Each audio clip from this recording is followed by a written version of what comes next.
আয়েশা বেগম বয়স ৬০ পেরিয়েছে। জীবন সায়ান্নে এসে বিধবা এই নারী বাস করছেন মানিকগঞ্জের হরিরামপুরে আশ্রয়ণ প্রকল্পে। গত ২৩ বছর ধরে এখানকার বাসিন্দা তিনি। পা অচল, কাজ করতে পারেন না, তাই মানুষের দানের টাকায় দিয়েছেন ছোট্ট একটি দোকান। এই আয় দিয়েই কোনো রকমে দিন পার করছেন আয়েশা বেগম। তবে জরাজীর্ণ ঘরে ঝুঁকি নিয়ে বাস করতে হচ্ছে তাকে। আমি অসুস্থ মানুষ, স্বামী নাই, টাকটুক করে কোনো রকম চলি। ঘরে পানি ভরে থাকা খুব কষ্ট। একটা কামাশুত পোলা নাই, কিছু নাই, স্বামী মারা গেছে, এইভাবে টুকটাক করে চলি কোনো রকম। ঘরটা সাই দিলে একটু ভালো হয়। শুধু আয়েশা বেগম নয়, এই আশ্রয়ণ প্রকল্পে যারা বাস করছেন সবার অবস্থা একই। একসময়ের নিরাপদ আশ্রয় এখন আতঙ্কের নাম।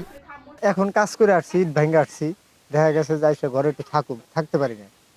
বৃষ্টি হালকা হইলে পানি পড়ে। শ্রম বাইঙ্গে গেছে, এই যে খামখুটি বাইঙ্গে গেছে, তারপরে যে টিন টুন কিছুই নাই, ঘর বইরে এই যে পলিথিন মুড়ে দে তারপর থাকি। ঘরের টিন যে পানি পড়ে, আমাদের বই খাতা ভিজে যায়, আমরা পড়ালেখা করতে পারি না। রাস্তা অনেক ভাঙ্গা, বৃষ্টি হলে অনেক কাদা হয়, আমরা স্কুলেও যেতে পারি না। গাড়ির আমাকে খুবই অসুবিধা, রাস্তাঘাট খুব অসুবিধা। আমাকে ঘরটা ঠিক করে দিলাম, আমরা খুব উপকার হইতাম, আমার রাস্তাটাও ঠিক করে দিলাম, খুব উপকার হইতাম।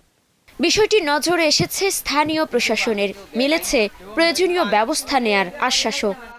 সদ্যই যোগদান করেছে এখানে উপজেলা নির্বাহী অফিসার হিসাবে। বিষয়টি আমার নলেজে ছিল না, তো আমি এটা সম্পর্কে খোঁজ খবর নিব।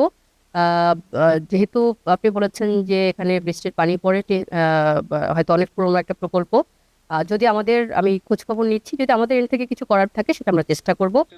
জেলার হরিরামপুর উপজেলার দিয়াবাড়ি আশ্রয়ণ প্রকল্পের কাজ শেষ হয় ২০০১ সালে। সেখানে এখন বাস করছে শতাধিক পরিবার। Desk report, star news.